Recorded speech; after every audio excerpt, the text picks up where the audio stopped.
Hi, welcome to the A Quilting Life podcast. I'm Sherri McConnell from A Quilting Life. And I'm Chelsi Stratton from Chelsi Stratton Designs. And today we are here on Monday, January 30th for a listener question episode. Our favorite. Yes. We always do these extra bonus episodes when there are 5 Mondays in the month. And so our regular podcasts are on the second and fourth Mondays. And here we are on a 5th Monday. And we have a whole list of questions. Yeah. And I love that it's in January that we have a 5th for the listeners' questions. I'm excited about it. Yeah. So we have some things to let you know about that are happening very soon. But first, I'm going to have Chelsi share about her quilts, which are on the wall and on the table. Thank you, Mom. Okay, so on the wall, in the spirit of February coming up and Valentine's Day, I have a Sincerely Yours quilt. This one is Safe Haven, and I would say it's maybe intermediate friendly. It also is Fat Eighth friendly as well. So it uses all of the prints in the entire Sincerely Yours collection. And I know that shops still have Sincerely Yours fabrics available. So be sure to look at that if you like this quilt top. This one was fun to make. And on the table I decided to share a Favorite Things quilt as well. This is Little Town in Favorite Things. And Mom made this one. And there's 2 versions of this. I'll have Billy show a picture. There's also a gray background version as well, but Mom made the lighter background version. She gets to keep this one. I'm so excited. And it was quilted by Val, who did a wonderful job on it. Yeah. So I hung this in our front entry throughout the Christmas season. I loved it. And I love that it has the snow-capped cottage roofs on it. It's very, very cute. This one is Fat Eighth friendly as well. So lots of Fat Eighth quilts today. So you can find those linked in the description. But I also have something really, really fun. Let me share 2 other things really quick first.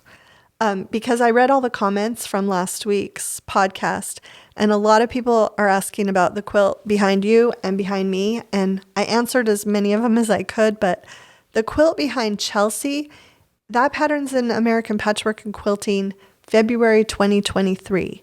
It's called Rainbow Prisms, and the fabric is Simply Delightful, which will be in stores anytime now. So to get that pattern, you have to buy the magazine right now. So that's what that quilt is. And then also the quilt behind me is also Simply Delightful, and it's Happy Go Lucky. And lots of questions.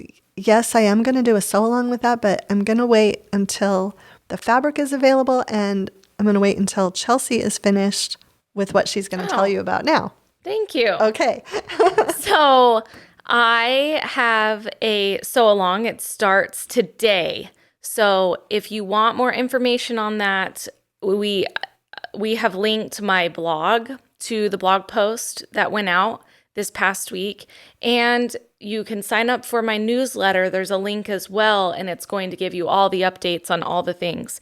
And it uses my pattern Blissful that was made in Favorite Things, but I mocked it up in Sincerely Yours, and Billy will pop up a picture right now. And it's Fat Eighth friendly, but in my blog post is a free PDF with all of the materials you'll need and accountability hearts that you can color in as you make. Cute. Yes, super cute.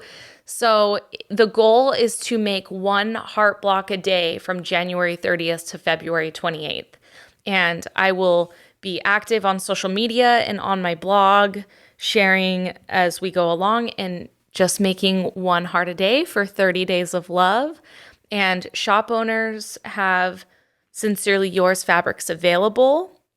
And mine, we're filming this a little bit early, so mine will be here soon. But I will be sewing along, and it's just an easy breezy sew along, 30 days of love. So look for more information on my blog, and that starts today. So I'm really excited about that. Yeah, looking forward to that. Also, Moda is doing heart projects. They are doing a lot by a variety of designers. I have something coming up later in February. It's going to be a fun little heart pillow. But so watch for that too if you're looking for projects to make during the month of February. And then I also just wanted to share, be sure to come back on Wednesday. We'll have Billy pop up a picture right now of a scrap quilt that I just finished. I think it has fabrics from every single one of our collections. And we're going to have a video on Wednesday along with a free pattern PDF for the pattern. So if you like the scrap quilt that Billy just put up on the screen, then be sure to come back to YouTube on Wednesday to find out all about it. And one thing I want to tell you about with this too is a lot of times we get questions asking us to kind of walk you through the process of how we make scrap quilts. And I talk about that in the video. So you'll want to watch the Wednesday video on that. Awesome. And then maybe I just spaced out for a second, but you mentioned with Chelsea so long, did you mention there will be that link to sign up? Yes. The email. Did you already say that? Yeah, there will be a link to the newsletter that you can sign up for, and then a link to my blog post that gives details on it as well. But I will be sending a lot of updates out via the newsletter. Okay. So the newsletter is a great way to stay up to date on everything that's going on. And then I'll have a blog posts periodically throughout the sew along. Okay. Just making sure. I wasn't doing a good job as a producer. No, you're fine. and we'll have the pattern linked as well, so you can find that. I have to tell you, Billy, you're a great producer. I've been listening to... You're so great. Well, yesterday I had to drop everything and sew something that we need a picture of today for an upcoming catalog. And so I had about 5 hours in my sewing room, and I listened to a lot of podcasts. And some of them have producers and some of them don't. And I just found that the ones that have producers, I really do like it. It's just kind of nice to have that other person chiming in. And one of them, the Cal Newport podcast, his producer, Jesse, is really interesting and funny too. And I just thought, hey, that's kind of like Billy's role in our... It's a good dynamic, Yeah. I think, the podcasts that have a producer Yeah. in the room with you at the same time. Right. I think it's a great Yeah. kind of system. Yeah. Well, yeah. I mean, podcasts that have producers, because the producers don't have to focus so much on the majority of the talking like you guys do and getting to all the content, but we have an idea of what there is so that's where we can step in and maybe just add to it. Or if like I just barely did, I thought you forgot something, but you really didn't, then, that's where we can help out. And then obviously all the editing and all that stuff. Yeah. That's the majority of the work that I do, but yeah, I just had to throw that in. Oh, well, thank I you. thought of it yesterday when I was Appreciate that. doing all that sewing. I enjoy it. We've had other people reach out to me about future podcasts, but it's funny because just before we started filming today, we realized why one of them hasn't taken off yet because it's so busy with work. But maybe down the road, I might be producing some other podcasts. So I would love be that. So cool. I enjoy doing it. Yeah. Great. With that, then I guess I'll make my short announcement. It's like an announcement of an announcement, basically, Okay. because I'll be more prepared to talk about it more next episode. And we already mentioned in the previous episode that maybe we'll have a little chat about Valentine's Day next episode. But there will also be an exciting new way to be able to support this podcast.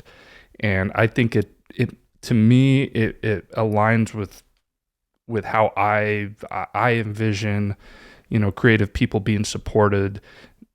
Basically, it's more left up to the listener, and it's a concept of value for value. So basically, if you think or if you feel that you receive value from listening to this podcast, from information or the questions that my mom and sister answer, and you feel that you get value from that, and you want to send value back to us to help, well, the whole podcast in general, The fees for hosting, things like that. Yeah. And in a way that you don't have to do it through advertising, and we don't have a lot of advertisements on this podcast and everything like that, but you might even be able to see it. This is for people that listen to it only. It has nothing to do with YouTube, but if you are one of the people that listens to it, or even if you do watch it and you want to support the podcast, there should be something in the show notes description where you can give value back for anything that you receive. But Next episode, we'll have it a lot more. It'll be set up, and I'll have more information so I can talk about it. I might even put a camera on me to talk about it because I don't want you guys just like staring into nothing if I have to talk for 5 or 6 minutes. And that's through our hosting platform. Yeah. Mm-hmm. Yes. And it's just a new feature that I just found out about recently, and I was thinking, wow, I think that's really cool, and I think it's a great program and system. So anyway, that'll be for next episode though. Awesome. Yeah, because I know I hear other podcasts that I listen to, and some of them go years before they start getting enough ad revenue just to cover their expenses on the hosting fees. Yeah. And for a lot of them have to send their podcasts out to be edited for sound quality. And so a lot of, if you listen to podcasts, they are putting out a good amount of money. We're blessed that we have Billy who sits here and edits all of our sound. We don't have to send it out to a company, but it takes a lot of time. Yeah. And I mean, it's funny because we're doing this podcast now a week later than we thought. We didn't do it the same day as last time because I had some computer issues. Yeah. After almost 3 years, the computer said, "Okay, I need a new battery." So we had to come back and do this week. I was curious if you were going to show up with a whole new laptop. Did you consider it? In the future, I will be for sure. Probably by the end of this year, but for now, this was a temporary fix and moving on. But yeah, there are definitely expenses to running all this stuff. So yeah. Okay, so we're going to move on. I think Billy's going to give us right the listener questions. Yeah. Okay. Let's do it. All right. So like we said, also, we just want to thank everyone again for all the great questions that were sent in. If you sent them in, within the last month, we might get to some of those today, but we also did have some other ones that we want to get to first that have been sitting there in the queue for quite a while. But eventually, if I don't even know when the next one will be, probably in 2 or 3 months, we will get to those as well. So the first one today is, when you purchase a fat quarter for a particular project, what do you do with all the, quote, light fabrics that are generally included? I'm really stumped by this because sometimes they're so cute that I really want to include them in the quilt, but they are so light that they seem to fade into the background. And finally, if you don't want to make the background on your quilt very white or very light, how do you go about selecting a neutral color for the background? I've seen gray recently and also aqua. As always, thank you so much for your guidance and support to the quilting community. Appreciate you so much, Brenda. Yeah, I thought both of these questions were really good. Yeah. And I have seen a lot of people purchase fat quarter bundles, take those lights out and never use them. So I'll just give you a couple options. If you're not using them in your quilt, you could accrue them together, and they're just wonderful for backgrounds when you are using fabrics that are dark enough to where there is a nice contrast with them. So you could save them for that, for a low volume quilt.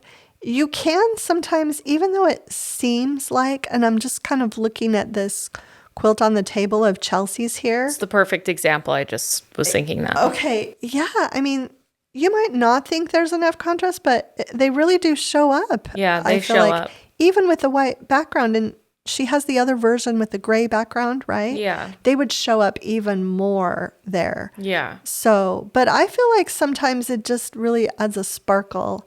And then my other option for those is sometimes they might not show up as well as you might want them to in a block, but they work great for sashings. Yeah. So, and you can do scrappy sashings with all of those lighter prints. And I notice Mom does that a lot. You're always using low volumes for your sashing. But I agree that if you have accrued a lot of those, like you have made multiple quilts with fat quarter bundles and you have a whole stack of them, I'd cut them up into 5-inch squares and make a patchwork quilt out of it. Yeah. It's adorable. Great idea. And just use all of those prints in one quilt, and then you don't feel like you're wasting them because you're making a quilt out of them. Yeah. And the other thing you could do to make storage simple is if you buy a lot of fabrics by a certain designer, you could take all of those lights out and keep them separated by designer if you want. And then you know that they will work with mostly be likely to work with other collections that come out Yeah. later. So a couple ideas there. And then as far as the background collection, if there's a color that you love, if you love aqua or you love gray, I noticed Chelsi designs a lot of quilts with gray backgrounds. I'm doing it a lot more now. I Yeah. notice. Yeah. And what I would suggest is that you go to your local quilt shop or purchase some fabric that you really like and perhaps start out by making a mini quilt with that as a background. To see if you like how it turns out. Right. And then if you do, buy several yards of that to use for a larger quilt to have a darker background. Yeah. Grays typically, like softer blues typically do really, really well.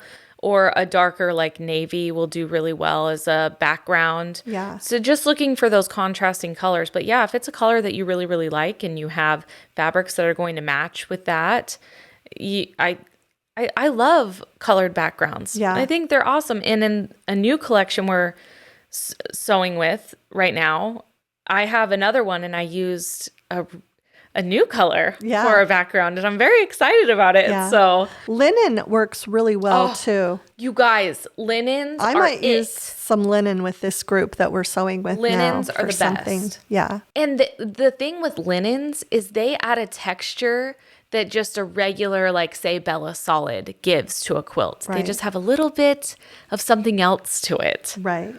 Yeah. So I think those are some good answers for those. Those were good questions. So thank you. Okay, so the next question has to do with your fabric lines. And the question is, how many lines will there be for 2023? Have you started designing for 2024? I love all the small projects. I also love items that aid in organization. Have you designed any patterns for small projects that aid in organization, or are there any that you do plan to design? Okay. Yeah, so there's a few questions in there, but it's all about fabric design. I'm going to start off and have Mom answer the last part. Okay. But so there will be 2 collections for 2023. They have both already been designed. One we're sewing with currently. Yes. Obviously, Favorite Thing ships in June, but that's a fabric line that was a third one last year. So 2 collections. We're very excited about both of them. 2024, funny this question is brought up. I went back and checked the dates. We have a fabric line that's due very soon actually, and I wrote it down because in big bold letters because I need to actually start drawing for that. So 2 collections in 2024 that we know of, but I haven't actually started designing anything, but I have the first one coming up that's due soon. What's that date? Just so I can. March 1st. Wow, right around the time of this other. Wow, it's always the same way. I keep having things jump on my plate. So yeah, and I kind of don't because of the 2 fabric lines that we have coming out this year, I really don't know where I want to go with this next one. So I was actually going to talk to you because some thoughts about that. Good, perfect. The designs is never the issue. I love coming up with all the different designs, florals and basics. Sometimes I just really, if I want to, maybe I want to try a new palette. Maybe I want to experiment a little bit. So that's always I know people mostly start with a palette. Yeah. This time I'm like, I don't know. So we'll see. Yeah. Fun. Okay. And then she said, I love items that aid in organization. And I have 3 patterns in my Home and Hearth quilt book. That one is a rotary cutter holder, one is a little sewing book, and one is a project bag with curved edges. That's really fun. And so those patterns are all available. All 3 of those patterns are in that book. And yes, I like working on projects like that, and I have a couple in mind for 2023. So a couple of them will be small little PDF patterns for small projects that are helpful. So yeah, great question. I love it. Okay, the next one, getting more to sewing and pattern questions here. Curious to know if when cutting your fabrics, do you use the line on your ruler just up to your fabric edge or just sitting on top of your fabric? Okay, so I was always taught that rulers are more accurate than cutting mats. So I do use the lines on the cutting mat just to get it straight. Yeah, lined But up. yes, but I don't use them to measure. So I will even up the left-hand side using the line on the cutting mat and the ruler, but then after that I will use the ruler for my measurement. I'm not sure if that's exactly what she's Well, I think it's more asking. like when you're actually cutting. So, but Yeah, wouldn't it have to sit on top of the fabric? Because The ruler's on top of the fabric, Yeah. and I use the edge of the ruler to guide my rotary cutter as I cut. yeah. And that is what I do because mother taught me that. So, So, passing down to generations. yeah. Because I've been reading it again. I'm thinking if you put it right on the edge, there really wouldn't be any fabric to cut. You know what I mean? If you laid the ruler on Right. top of the fabric Yeah. directly. Yeah. But hopefully we answered that right. If not, Yeah. let us know. If not, let us know. Yes. Okay, so next question. If I do a scrap quilt, isn't it possible to curate what fabrics I use? If someone doesn't like the fabrics, what about mixing with other fabrics? Yeah. That's Yeah. yeah. The essential part of it. That's the Okay. essential part of it. So this is great. And I mentioned it a little bit earlier, but in the video on Wednesday with my scrap quilt, Billy and I actually filmed part of it after I had pulled all of the darker print fabrics for the quarter square triangle blocks. And I went through and I pulled fabrics from my stash until I got a mix that I liked. And then I pulled low volumes to go with, which are in the quilt in the alternate blocks. And then as I was looking at it, I thought, and I talk about this more in that video, but there has to be a resting space. So I did a tone on tone.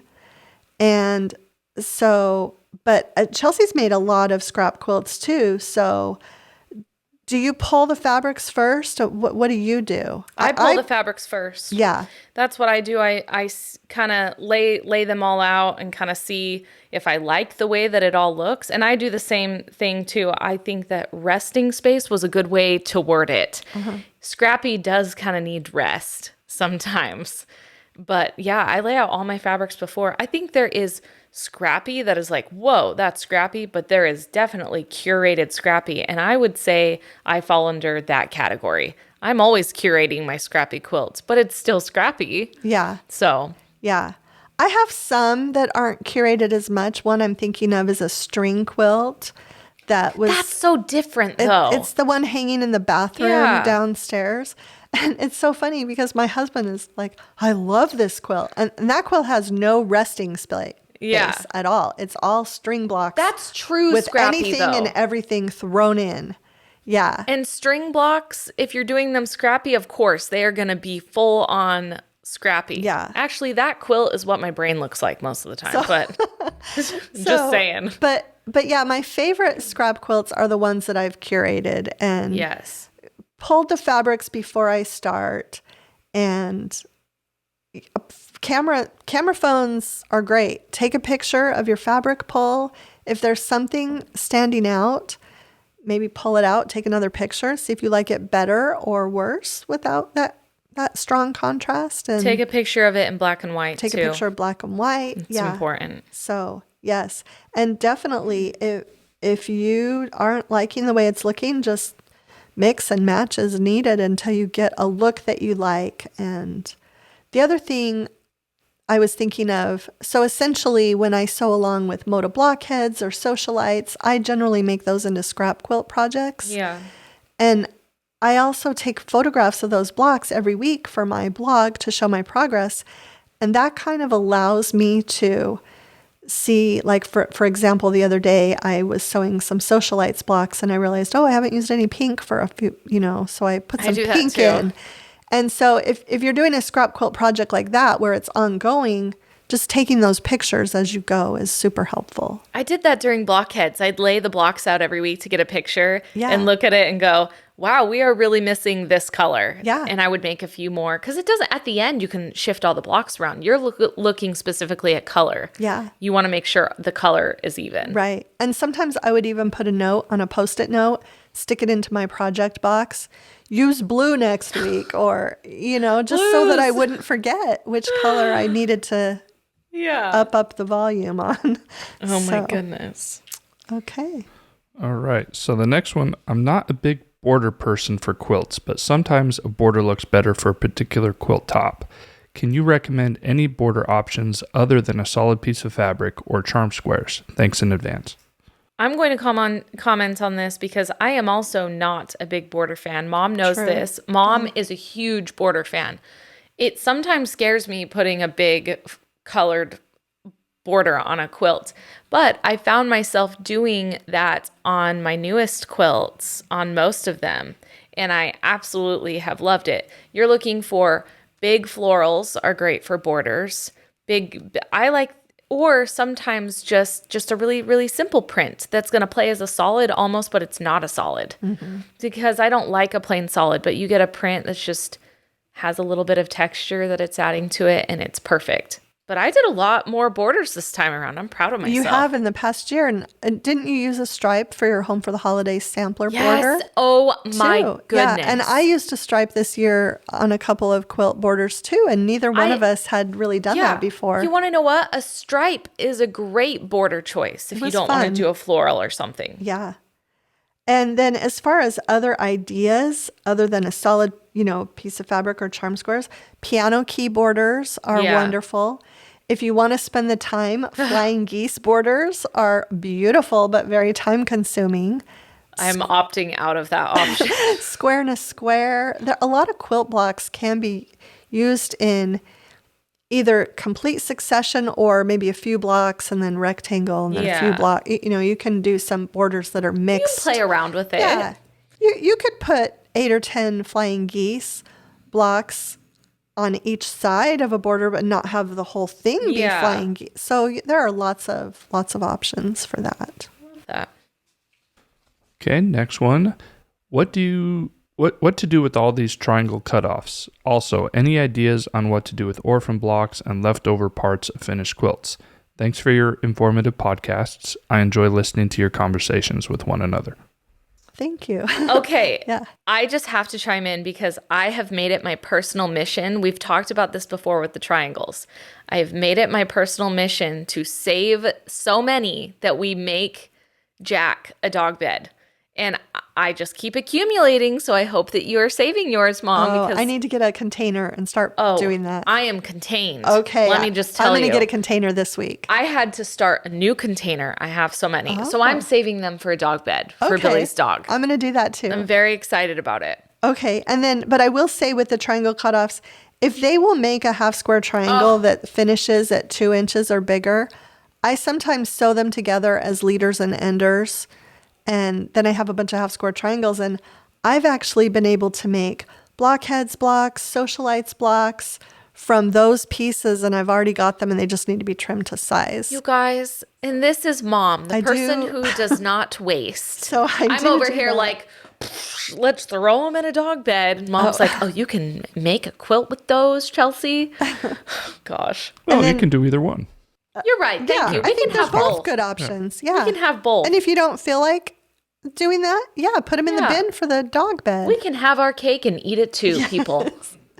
And then also about the orphan blocks, if you watch my January Works in Progress video, which aired on last Thursday, then I show you, I actually pulled out a whole slew of orphan blocks that I had, and that is actually a project that I'm working on very soon. I don't know how many quilts it's going to make, but I'm going to put them together in some scrap How many quilts. quilts it's going to make? That's how many There you are have? I have a stack. In fact, it's out in the hallway on that I'm trunk. going to go look at it. They're all orphan blocks from projects that I maybe did for sew-alongs that I just needed to share one block. So As I was editing that video, I was like, wow, there's a lot of blocks Mom. in there. When I was actually filming it, I don't think I even realized it.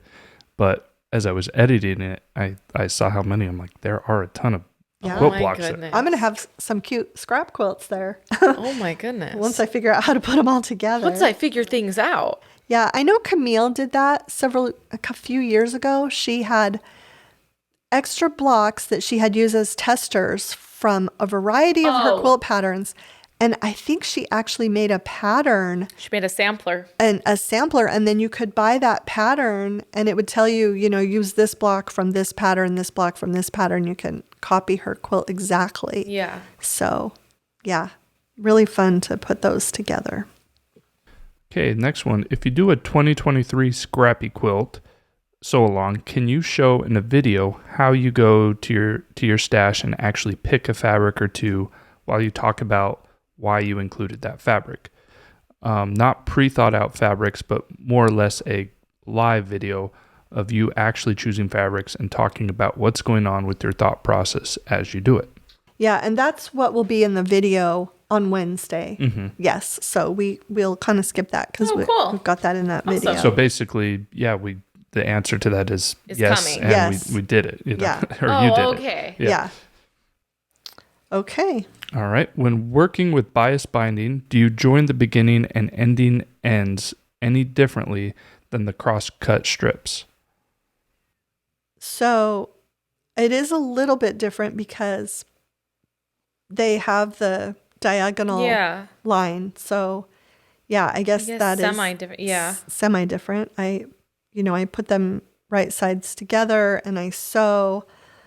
I press all of those seams open and then I do too. There are little triangles that extend, so I cut all those off. So that's how I should joined answer that. When you did the bias binding video, would that show? I think it would exactly show how? in that video. Okay. Yes. So if you need a visual, they have it. Because we do have a video. We did a video on that, and I believe that will show. So okay. All right. This is a returning question, but I think at this point you guys just have to expect that you're going to get asked this a couple times a year. You can keep answering it. Do you ever starch? If so, what kind of starch do you like? And does it help with less thread on the back of the quilt, or does it not matter? I don't typically starch. I use Best Press on small pieces. I was going to recommend that. Yeah. And then there's also the Faultless brand that a lot of people just get at their grocery store or at Walmart if you're starching bigger. But I really don't starch for bigger projects. I know a lot of quilters do, and I believe it does. I don't know if there's less thread, but I think the thread is less likely to fray. Which is the whole point of it. It does help with that if you have a problem with that. But I just want to say too, and I haven't sewn with a lot of fabrics from other companies recently, but when I was sewing with fabrics from a variety of companies, I did notice that Moda seemed to be better at not fraying. Yeah. So I just really swear by Moda fabrics for that reason. So I have a question about the question. Okay. So now, we're really coming up this summer. I think it will be 3 years of this podcast. Wow. And that, like I just mentioned, that question does come up so frequently. And we have new listeners, and that's fine. And new listeners have new questions. But why is that a question that comes up? Why are so many people, me as a non-quilter, why do so many people ask that question about starching? I think people genuinely want to know if it is going to help the process, if it's going to make the process better or maybe easier for them in the end. I think that's why people ask so much. I also think it's because Kimberly Jolly starches everything, and her YouTube channel, lots and lots of people are inspired by her, and so they see that. And other notable starchers are Lisa Bonjean starches everything. Notable starchers. Right? Basically, that's what they are. Yeah, and I'm not sure about Jenny Doan, if she starches or not. I would have to kind of go and watch some of her earlier videos. I know Marion does. But Marion, our quilter starches everything. Is a starcher, a notable starcher. A notable starcher. So Marion Bott, yes. And in the Hall of Fame of notable starchers. And people buy drying racks for the Yes, starching. that's what Marian that they does. use and Marian will take it outside and put it on her back patio. Yeah. If it's not windy, put it out there to dry. I know. I think people Barb and Mary do that too. Yeah, Or Laura. or they put it in their bathtub, the drying rack, so that the starch can just dry and then you iron it. I and- just don't have time for that. I'm just going to say 3 kids, dinners, lunches, homework. But it's super helpful. In fact, the socialites block for, let's see, it's block 13. So it would have been the one I think I shared last Friday. Oh my goodness. It was designed by Doug Lico, and it had a ton of pieces. And I made it without starching. And then when I finished, I was just like, why didn't I starch Why didn't you this? starch? It would have been. So you're definitely, there is a time There, when for you me, there definitely is need a to. time. When those pieces are tiny, it's helpful for me. Holy cow. Yeah. Okay. Oh, there's a little more Yeah. background to that. So Yeah. thank you. Okay, next one. Could you please discuss whether there is a right and wrong side on white fabric, particularly Bella whites? And this might be a repeater as well. I use a lot of Bella 200, and once the pieces are cut, it's hard to keep track of which side is which. I'm sure I've gotten them mixed up, but I can't tell on the finished quilt. Yeah. This is funny because I just answered an email and I don't know if it's the same person. Oh. But I told her that when I was sewing for Joanna and actually for Camille too, I painstakingly kept what I thought was the right side of all the Bella solids for their quilts Goodness. in the same direction. And then one time I believe I emailed Joanna and she was like, it doesn't matter. It doesn't matter. And I was just like, All those hours. all those hours I spent turning those pieces so Oh that my they would goodness. were for nothing, you know? And so now if it's truly a Bella solid, no, I do not worry about. And I've never noticed. Yeah. But a lot of our tone on tones, Oh, I get- you do have Yeah. to make sure And because sometimes I mess up and I'm like, well, It's fine. it'll be fine. yeah. Yeah, but that is Nobody will notice. That is a great question and don't worry about it is my best advice. All right, the next one. I'm so excited to be starting your 2023 Block of the Month. I'm wondering if you have any tips on cutting out the fabric for Block of the Month sew-alongs, particularly background fabrics. Sometimes it gets tedious to cut out small pieces for every block. So are there any specific strip sizes by whip the fabric you would say just go ahead and cut a few off to get ahead, or do you pretty much have to do it per block? Thanks so much and love all of your content. Yeah, I love this question. And because I do this, but I probably should be sharing more about it when we film our Block of the Month videos. But yeah, there are a lot of, depending on if you're making the 12-inch or the 6-inch size, if you look at the pattern and, you know, if you need a 2.5-inch, I would say 2.5-inch strips, 3-inch strips, 5-inch strips.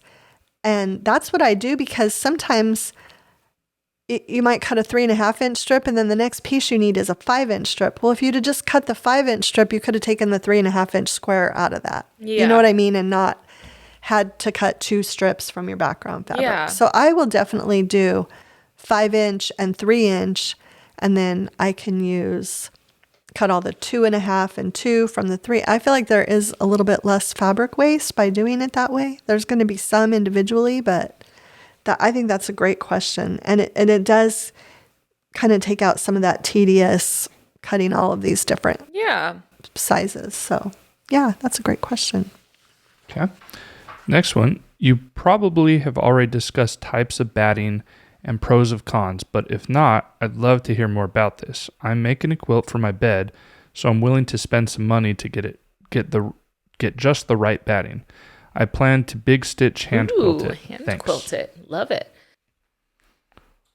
I think we like the same one. Yeah. The warm and white. Yeah, I love it. And I think it's a great batting. Yeah. It's used in all my quilts and I think it's lovely. And Yeah. I'm so excited that you're hand quilting this. Yeah. That's going to be so fun. Yeah. I love it. I would say there are some less expensive battings out there that Oh, I'm sure. I wouldn't use. I've Yeah. seen them.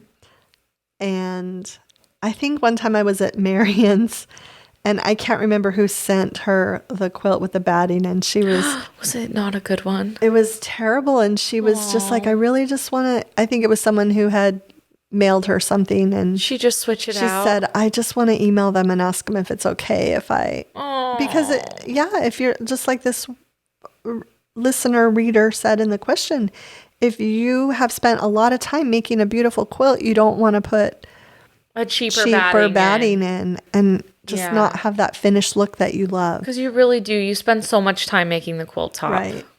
And what was the name of the batting you suggested again? Warm and white. Yeah. And there's also warm and natural if you're using more darker fabrics and you don't have white backgrounds, that you could use the warm and natural. Yeah. So I think they're both great battings. Is that the name of the company or is It's the Warm Company. Warm Company? So they're warm. Very warm. Yeah. I see. Yeah. Yeah, so that's a great question. And in fact, one time too, I saw somebody and I think she had recently learned that we were doing fabric and she had seen some of our fabric and she complained about the price and she said, well, I just get all my fabric at Walmart and that's fine if you're not concerned about how long your quilt's going to last. Yeah. But there is a real difference in quilt shop quality cotton. For sure. But doesn't it's could be up to the particular Walmart, but isn't Moda Fabric in some Walmarts? No, I've never seen there isn't. Moda Fabric in okay. Walmart. No. There Our are hardware some- store has Moda Fabric. Yeah. But- Yeah, maybe so that's why I thought. Sometimes there are smaller, maybe a variety store or Privately owned. privately owned business Yeah. that will carry Moda or the other big name companies. Yeah. I know some fabric companies are in Joann's right now. Yeah. And Joann's has experimented with higher quality quilt shop quality lines of fabric, and I have purchased some from them and they have been fine in the past. I haven't purchased any recently, but Okay, so I'll stop wasting my time looking for you guys' fabric if I'm ever at Walmart. yeah, it's I not won't gonna, walk down that my aisle anymore. goodness. Yeah, it's not Sometimes gonna I be do. there. I'm like, oh, I wonder if my mom and sisters. Yeah, no, it's not going I've to be never at seen it. Walmart. I thought Billy's in Walmart. I am. Why aren't they here? I'm going to buy like a pen or something. Yeah. I look for it. I'm wasting my time. Where are you Yes, guys? yeah, stay out of the fabric section Oh at my Walmart. goodness. No offense to the Walmart. Oh I was my there. goodness. Me and Isabel were there once, and I'm like, "Hey, let's go see if my That's so mom and cute sister's that you went fabric's to in there." look for us. Yeah. But it wasn't there. Yeah. Oh. Now I know why. Okay, it will never be there. Yes. Oh my goodness. That's so funny. Oh, I'm glad we had that question just so we could answer that. Answer for Billy. Yes. I'm learning a lot today. Okay, so the next one here, probably get a couple more before we wrap it up. Okay. How often do you change your needle, rotary cutter blade, and how often do you clean your sewing machine? I'm a sporadic quilter, fitting in bits of sewing as my schedule allows. Therefore, I often forget when I last changed out the needle, rotary blade, or even cleaned the lint from my machine. The reason for this question is that I recently had some problems with my machine where it was puckering the fabric. I rethreaded the needle, changed the needle, etc., and the problem continued. I didn't want to mess with the tension as I'd never done that before and was worried I'd mess it up. I finally took out the bobbin case and the amount of lint was appalling. Cleaning that out took care of the problem and the machine worked like a dream. I usually clean the machine after a big project, but apparently I've been sewing enough small items and had forgotten to complete that important task. I love your podcast and YouTube channel and regularly listen either while sewing or when on the drive to work. And that's from Heather. Thank you. Great question. What about you? How often? I am constantly cleaning lint out of my sewing machine. I also oil it. I clean it a lot. Like my rule of thumb is after every quilt I make, I do a full thorough cleaning of the sewing machine and the sewing room, and I often just change my blade as well after that. Right. Or if I'm cutting, like we've done project packages before, I'll change my blade out. I do think the endurance blade has lasted longer than my regular blades, so I'm typically buying those. Right. But I'm always trying to care for it because I had a similar incident and my machine was kind of acting off, and I just decided to regularly check down under it and clean out the lint and change everything out every so often. So Yeah. yeah, and I don't really have I do need to take it in to get it like professionally cleaned, but I think I do good maintenance on mine. Yeah. I'm glad we had this question. I just had to write myself a note. Buy rotary blades. I think I'm low. So, but Get the endurance. Yeah. My friend Jennifer changes her needle with every project on her sewing machine. Keltner? Yes. And if you're at a retreat with her, I've been at a retreat where she will walk around and hand every person at the retreat a needle and say, change your needle right now, and Because she thinks it dulls really, really it dulls quickly. that quickly. Yeah. So, Whoa, I'm going to go change out my needle today. yes. So you should definitely change your needle with every quilt if you're doing that. Yes. And then also when your machine's not running properly, yeah, that's the go-to. Rethread the needle, redo the bobbin thread, take out the bobbin case, clean out the lint. But what I do is I have a little bobbin storage shaped like a donut. And after every 5 bobbins that I've used, that is when I go and I clean and sometimes I'll use more than 5 bobbins on one quilt. Yeah. But when I can see in my donut that there are 5 empty bobbin spools, that's when I will take the machine apart, clean out all the lint. Oh. But I usually just oil it after every 10. So every other I do the oil. So that's good accountability, though. Yeah. You're like, oh, the donut's empty. Yeah. Let us clean. And then what I will do then too is I'll refill all 5 of those bobbins so that I know I'm at the starting point. But probably the thing that I do fail to do is change that needle. I need to change in fact, I need to go change my needle today because I'm doing it. I feel attacked. Well, yesterday I quilted. I made a bag yesterday. I spent 5 hours making this bag that needs to be photographed, and it has soft and stable, and I quilted it myself on my machine. And it turned out so good. Oh, thank you. It looks so good. But I need to go change that needle because I feel like that needle going into that soft and stable, I did quite a bit of quilting. I need to go change that needle today. So, but we also have a video, and Billy can link this, where I showed this little how to clean out the lint, and I have a Janome, but it's really simple. And I also kind of showed the little tools that I use in that video, and we got some really up close shots that should be helpful. Yeah, I was just looking at it here. It's titled "Sewing Machine Cleaning and Maintenance Tips," and I'll put that in the description below if you want to jump right to that link and watch it. Yeah, and I remember we filmed that because my friend Vicky asked me to film that for her.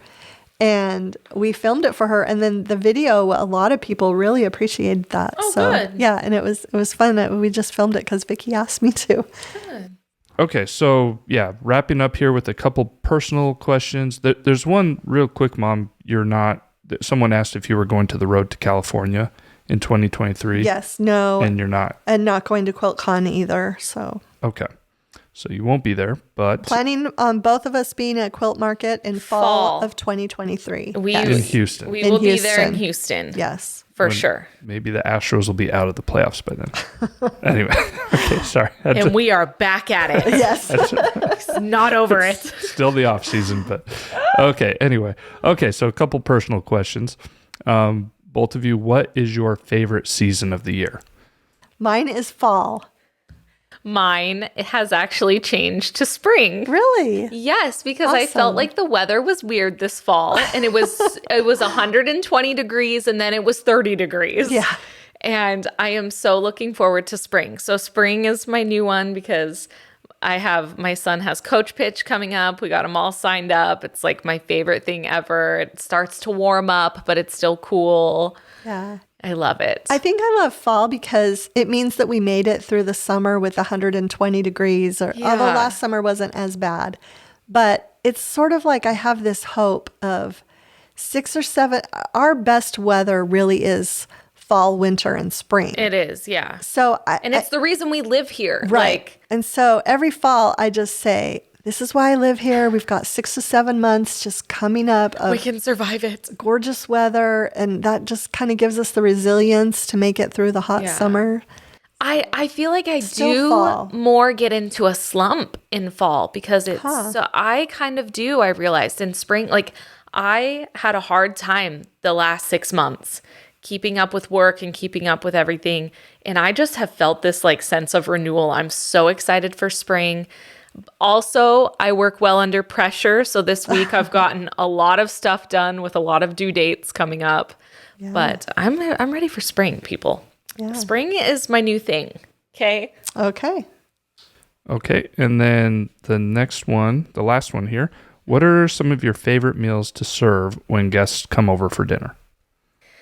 I am making mine tonight, and I'm actually delivering it to some seniors down where I live tonight. It is creamy corn chowder. I will always do a soup. Oh, I love that. So it depends on the season because winter, which is a lot of the months out of the year for us, fall, winter, spring, I can serve creamy corn chowder. It's a soup Mom and I both love. From Our Best Bites. From Our Best Bites. I think it's on their website. Yeah, it's a cookbook. You can find it on their website.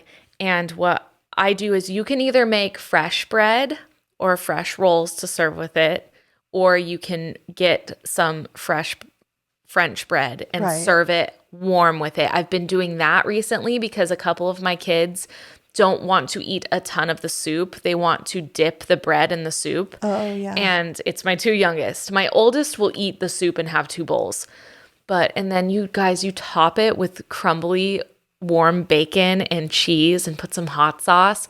And it's just a good conversation starter, like with friends. Soup is just a go-to. Yeah. So that is my favorite meal. And we've had friends over, or I deliver this soup to, like if there's ever someone that's sick or has had a surgery, this is the meal I bring to them every single time. Awesome. How do you take it to them? Do you put it in? Oh my goodness. Guess what I'm doing tonight? What? I got the styrofoam cups that you with the get lids. with the lids. Oh, So you fun. guys, you can do a single serve, and I also have the tall serves. A couple of the people I'm visiting tonight are couples, and some of them are widowed or their significant other has passed on, and so I'm bringing them a little single serve, and we have them in the styrofoam cups. So Fun. that I'm gonna buy them. I'm gonna buy more of them in bulk. I think you can get them at Business Costco. Okay. So we can split, Mom. Awesome. Yeah. If you buy some, I'll split let's it with split you. it. So that's how I've been doing the soups now. Oh, I love that. Also, the last time I made that soup, my youngest was here and he's all about healthy food. So he was like, Mom, do you think you could put some broccoli in that corn chowder? And I did. I took You I added that? love, and this is from my daughter Candace told me this, the frozen broccoli at Costco is The best. so much better than any grocery store frozen broccoli. So you get the frozen broccoli from Costco and you can cook that in the microwave and then just add it to the corn soup. chowder. And it adds, some more nutrients. And I'm going to really- add, I got some broccoli Yeah. last night. I'm going to add some. yeah, so that was really mine. good. Hey, there's that little segment Marion told you to bring up your favorite Yes! find from Costco. Oh so my goodness. frozen broccoli. For Frozen Marion, broccoli. Frozen broccoli from Yeah. Costco to throw into your soups. Yes. And I actually saw somebody when I was reading the comments last night from last Monday's podcast that somebody else chimed in and said they'd love to hear our. So, See? yes. Marion, if you're listening, you were on to Oh, something. she Yeah. knows. If She knows. if she Yeah. has a suggestion, you should absolutely listen I to know. it. Yeah. Marion is, I know you're listening, So Marion. for my Yeah, favorite yours, Mom. meals, Yeah. So it used to be fish tacos. Oh, please. My husband So good, started you making guys. fish tacos. It was a fire station recipe. And for years, that was kind of like if we had somebody for dinner, we made fish tacos. And Goodness, I'm so I hungry remember right one now. time this family came over and their kids didn't like fish. And the parents told them it was chicken. And the Stop, and the they ate kids it? ate it. Like they just devoured it. And then afterwards, I think they told them, hey, you guys were eating fish. But 'Kay. for years it was fish tacos. But now that my husband has a smoker, Ooh, yes. that's definitely what we do now is Smoke the he meat. smokes some meat and I make some side dishes. Yeah, and it's really easy because you have that whole The portion. meat's out of the way and I Yeah. don't have to worry about it. And he'll do brisket or pork, sometimes He's done chicken. He's done, yeah. When all the kids are here for like Christmas or Thanksgiving, they'll always do like a separate, like sometimes a meal like that. Yeah. Because they'll, like my younger brother will travel and he'll be here for multiple days. Right. And it's really, really nice. But Yeah. I have to say one more thing about the fish tacos. Oh. This recipe was so loved that when Billy's friends found out about it, they would all show up and have fish tacos. Like everyone, oh, your parents are doing fish tacos tonight? We're there. No, this was, okay, so now we're going to end with this story because for one thing, why was he telling them? Because then what would happen, his high school had open campus, so at lunch the kids could go I don't think they're open campus anymore here, but anyway, occasionally I would substitute teach when Billy was in high school too.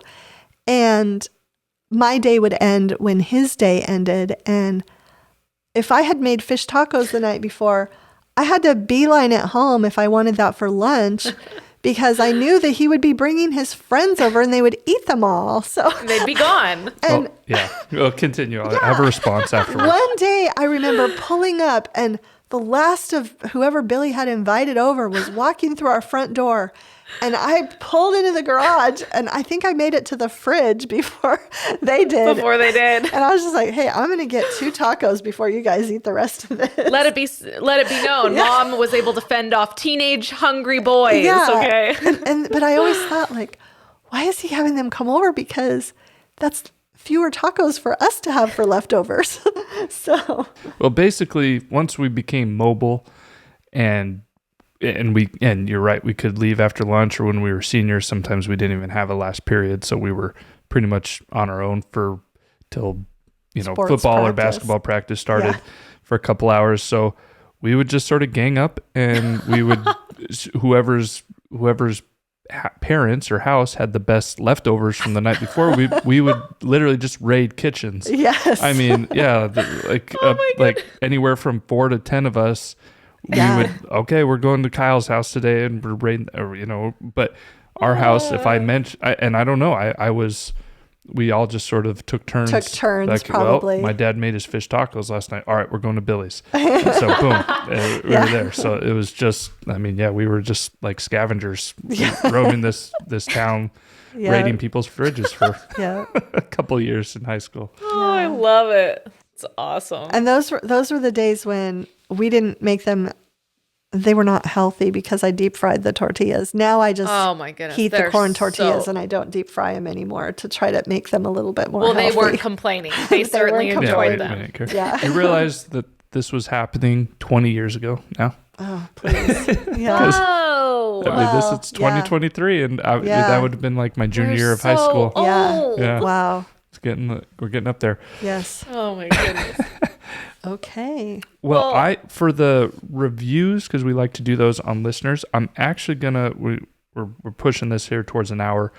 So I'll just put a reminder out. If you do leave a review on Apple Podcasts, then we will read it on the podcast if that's something you'd like us to do.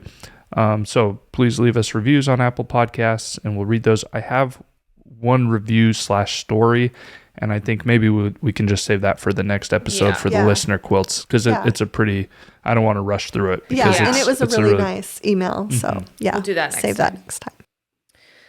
Well, we really appreciate all of the questions that were sent in, and I feel like we got to a lot of them today, and we will definitely save the next ones for less time. Yeah. For One next of the questions we're actually going to use for our main topic next time. Yes, it was so good. We were like, oh, we got to save this one. Yes. So, okay. Well, our next podcast will be on Monday, February 13th, the day before Valentine's Day. Yeah. And I'll reveal my thoughts on that and ask for some for some input.